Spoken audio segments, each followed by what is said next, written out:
বাংলাদেশে আশ্রয় নেওয়া ৮ লক্ষ রোহিঙ্গার মধ্যে প্রত্যাবর্তনের যোগ্য ১,৮০,০০০ রোহিঙ্গাকে প্রথম ধাপে ফিরিয়ে নিতে রাজি হয়েছে মিয়ানমার সরকার।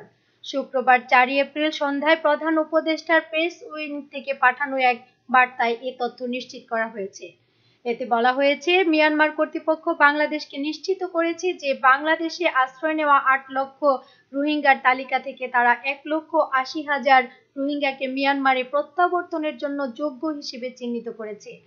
বাংলাদেশের পক্ষ থেকে ২০১৮-২০ সালের মধ্যে ৬ ধাপে এ সংক্রান্ত মূল তালিকা সরবরাহ করা হয়েছিল। এখনো ৭০,০০০ রোহিঙ্গার ছবি ও নাম অতিরিক্ত যাচাই বাছাইয়ের জন্য অপেক্ষমান।